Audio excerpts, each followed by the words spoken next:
ನಮಸ್ಕಾರ. ನಾನು ಶಿವಪ್ರಸಾದ್ ಅಂತ ಹೇಳಿ. ಈಗಾಗಲೇ ಸೆಷನ್ 20ರಲ್ಲಿ ಚರ್ಚೆ ಮಾಡಿದಂಥ ವಿಷಯಗಳನ್ನು ಮುಂದುವರೆದ ಭಾಗವಾಗಿ ಸೆಷನ್ 21ರಲ್ಲಿ ನಾವು ಮುಂದುವರಿಸಬೇಕಾಗಿದೆ. ಮುಂದುವರಿಸುವಂತಹ ಹಿನ್ನೆಲೆಯಲ್ಲಿ ರಾಜ್ಯ ಶಾಸನದ ಅಧಿಕಾರ ಮತ್ತು ಕಾರ್ಯಗಳ ಮುಂದುವರೆದ ಭಾಗವನ್ನು ನಾವು ಈ ಸೆಷನ್ನಲ್ಲಿ ನಾವು ಅಧ್ಯಯನ ಮಾಡ್ತೇವೆ. ರಾಜ್ಯ ಶಾಸಕಾಂಗದ ಅಧಿಕಾರ ಮತ್ತು ಕಾರ್ಯಗಳನ್ನು ಹಿಂದಿನ ಸೆಷನ್ನಲ್ಲಿ ಶಾಸನೀಯ ಕಾರ್ಯಗಳು ಮತ್ತು ಹಣಕಾಸಿನ ಕಾರ್ಯಗಳ ಕುರಿತು ಚರ್ಚೆ ಮಾಡಿದ್ವಿ. ಈಗ ಅದರ ಮುಂದುವರೆದ ಭಾಗದಲ್ಲಿ 3ನೇ ಅಧಿಕಾರ ಕಾರ್ಯಾಂಗೀಯ ಅಧಿಕಾರ, ಅದನ್ನ ಎಕ್ಸಿಕ್ಯೂಟಿವ್ ಪವರ್ ಅಂತ ಕರಿತೀವಿ. ಅಂದ್ರೆ ಮಂತ್ರಿಮಂಡಲ ಅಧಿಕಾರದಲ್ಲಿ ಇರುವಷ್ಟು ದಿನ ವಿಧಾನಸಭೆಗೆ ಜವಾಬ್ದಾರಿಯಾಗಿರಬೇಕು. ಏಕೆಂದ್ರೆ ಮಂತ್ರಿಮಂಡಲ ಅಧಿಕಾರಕ್ಕೆ ಬಂದಿರುವುದೇ ವಿಧಾನಸಭೆಯ ಚುನಾವಣೆಯ ನಂತರ. ಒಂದು ವೇಳೆ ಸರ್ಕಾರ ವಿಧಾನಸಭೆ ವಿಶ್ವಾಸವನ್ನು ಕಳೆದುಕೊಂಡ್ರೆ ಒಂದು ಕ್ಷಣವೂ ಅಧಿಕಾರದಲ್ಲಿರುವ ಅರ್ಹತೆಯನ್ನ ಸರ್ಕಾರ ಕಳೆದುಕೊಳ್ಳುತ್ತದೆ. ಹಾಗಾಗಿ ಇಲ್ಲಿ ನಾವು ಕಾರ್ಯಾಂಗಿ ಅಧಿಕಾರವನ್ನ ಕೂಲಂಕುಷವಾಗಿ ನಾವು ಅವಲೋಕನ ಮಾಡೋದಾದ್ರೆ, ಮಂತ್ರಿಮಂಡಲ ಅಂದ್ರೆ ಸರ್ಕಾರ ಅಧಿಕಾರಕ್ಕೆ ಬಂದಿರೋದೇ ವಿಧಾನಸಭೆಯ ಒಂದು ವಿಶ್ವಾಸದ ಆಧಾರದ ಮೇಲೆ.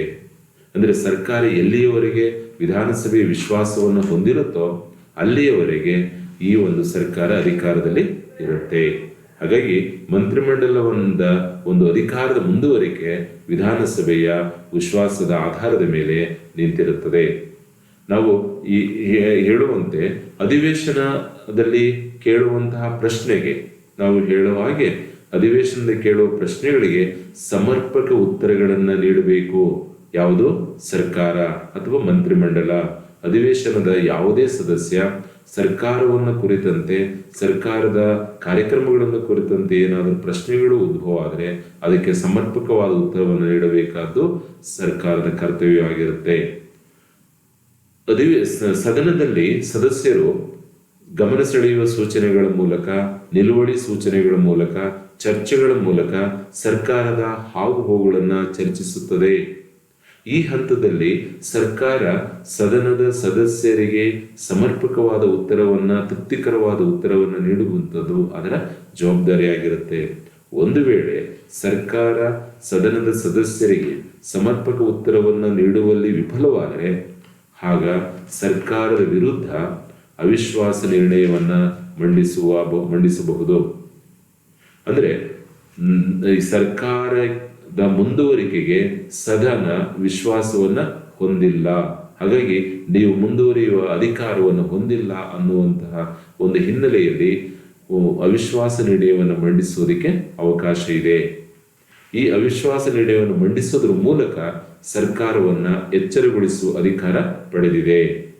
ಹಾಗೆ ಸಂವಿಧಾನ ತಿದ್ದುಪಡಿ ಅಧಿಕಾರಗಳು, ಕಾನ್ಸ್ಟಿಟ್ಯೂಷನಲ್ ಪವರ್, ಸಂವಿಧಾನ ತಿದ್ದುಪಡಿ ವಿಷಯದಲ್ಲಿ ವಿಧಾನಸಭೆಯ ಪಾತ್ರವನ್ನು ಕಾಣುತ್ತೇವೆ.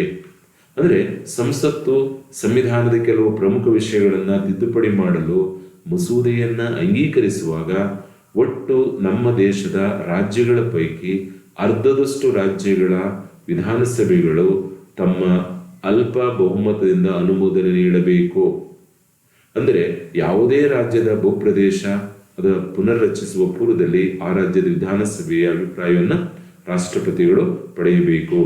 ಅಂದರೆ ಸಂವಿಧಾನ ತಿದ್ದುಪಡಿ ಮಾಡಬೇಕಾದರೆ ಸಂಸತ್ತು ನಿರ್ಧಾರವನ್ನು ತೆಗೆದುಕೊಳ್ಳುತ್ತೆ, ಸಂಸತ್ತಿನಲ್ಲಿ ಈ ತಿದ್ದುಪಡಿ ಪಾಸಾಗತ್ತೆ, ಪಾಸಾದ ಮಸೂದೆ ರಾಜ್ಯಗಳ ವಿಧಾನಸಭೆಯ ಒಪ್ಪಿಗೆ ಕಳುಹಿಸಲಾಗುತ್ತೆ. ಆಗ ಅರ್ಧಕ್ಕಿಂತ ಹೆಚ್ಚು ರಾಜ್ಯಗಳು ಈ ಒಂದು ಸಂವಿಧಾನ ತಿದ್ದುಪಡಿಯ ಮೇಲೆ ತಮ್ಮ ನಿಲುವನ್ನು ವ್ಯಕ್ತಪಡಿಸಬೇಕಾಗುತ್ತೆ ಅಥವಾ ಸೂಚಿಸಬೇಕಾಗುತ್ತೆ.